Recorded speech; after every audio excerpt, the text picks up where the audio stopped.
Hi friends, എല്ലാവർക്കും UPSC mentor മലയാളത്തിലേക്ക് സ്വാഗതം. ഇന്നത്തെ വീഡിയോയിൽ 2027 UPSC സിവിൽ സർവീസ് എക്സാമിനേഷൻ എഴുതാൻ പോകുന്ന ആളുകൾക്ക് വേണ്ടിയിട്ടുള്ള ബുക്ക് ലിസ്റ്റ് ആണ് നമ്മൾ ഡിസ്കസ് ചെയ്യാനായിട്ട് പോകുന്നത്.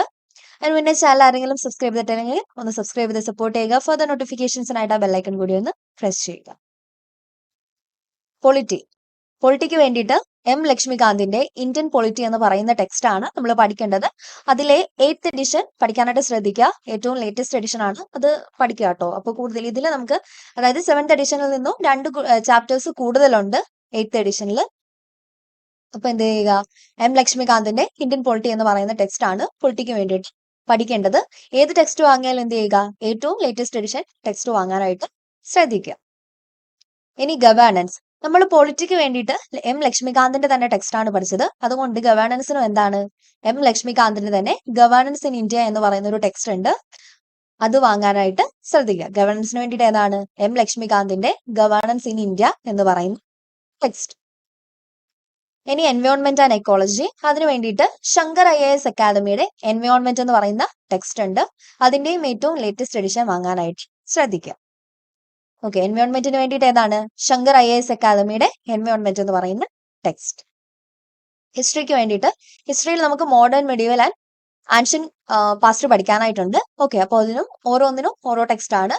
ഹിസ്റ്ററിയിലെ മോഡേൺ ഇന്ത്യക്ക് വേണ്ടിയിട്ട് A brief history of modern India എന്ന് പറഞ്ഞിട്ട് സ്പെക്ട്രം പബ്ലിക്കേഷൻസിന്റെ ഒരു ടെക്സ്റ്റ് ഉണ്ട്, അത് വാങ്ങിയിട്ട് പഠിക്കാനായിട്ട് ശ്രദ്ധിക്കുക.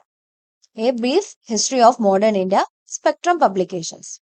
ഇനി ഹിസ്റ്ററി, അതായത് മെഡീവിയൽ ഇന്ത്യക്ക് വേണ്ടിയിട്ട് സതീഷ് ചന്ദ്രയുടെ ഹിസ്റ്ററി ഓഫ് മെഡീവിയൽ ഇന്ത്യ എന്ന് പറയുന്ന ടെക്സ്റ്റ് പഠിച്ചാൽ മതി.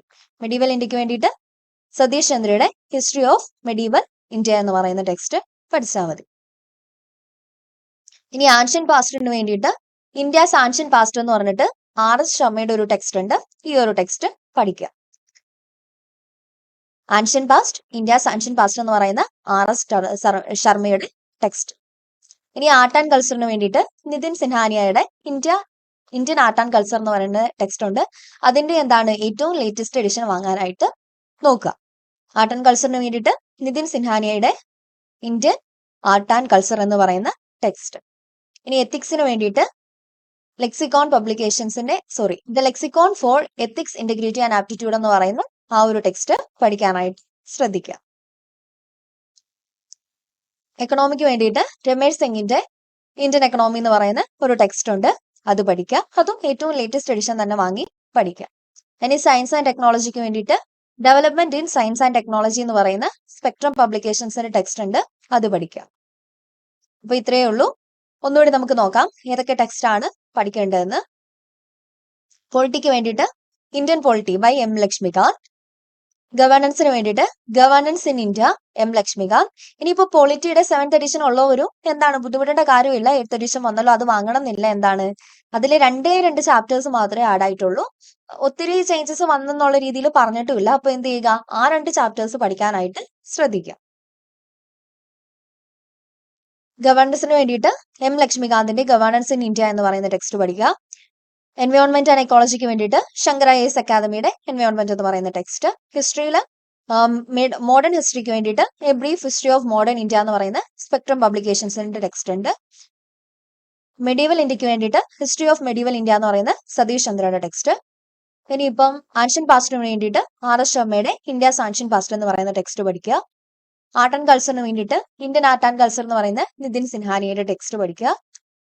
എത്തിക്സിന് വേണ്ടിയിട്ട് പഠിക്കേണ്ട text the lexicon for ethics, integrity and aptitude എന്ന് പറയുന്ന ടെക്സ്റ്റ് ആണ്. ഇനി എക്കണോമിക്ക് വേണ്ടിയിട്ട് രമേശ് സിംഗിന്റെ ഇന്ത്യൻ എക്കണോമി എന്ന് പറയുന്ന ആ ഒരു ടെക്സ്റ്റ് പഠിക്കുക.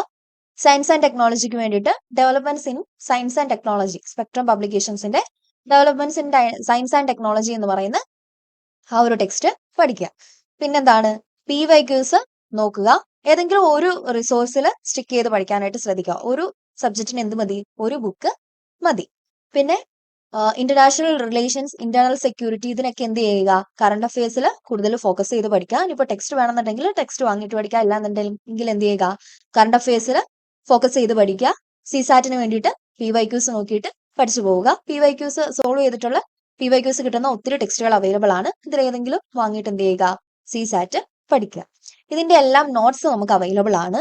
നോട്ട്സോ അതോ CSATന്റെ ക്ലാസ്സസോ വേണമെന്നുണ്ടെങ്കിൽ എന്ത് ചെയ്താൽ മതി, എന്നെ കോൺടാക്ട് ചെയ്താൽ മതി. വളരെ അഫോർഡബിൾ ആയിട്ടുള്ള റേറ്റിൽ നമ്മൾ നോട്ട്സും ക്ലാസ്സസും പ്രൊവൈഡ് ചെയ്യുന്നുണ്ട്. ഞാൻ എൻ്റെ വാട്സപ്പ് ഗ്രൂപ്പിന്റെ ലിങ്ക് ഡിസ്ക്രിപ്ഷനിൽ കൊടുത്തേക്കാം. അതിൽ ജോയിൻ ആയിട്ട് എന്ത് ചെയ്താൽ മതി, എനിക്ക് ഒരു മെസ്സേജ് ചെയ്താലും മതിയാവും. ഞാൻ എന്ത് ചെയ്യാം, നോട്ട്സിന്റെ ഡീറ്റെയിൽസ് പറഞ്ഞുതരാം.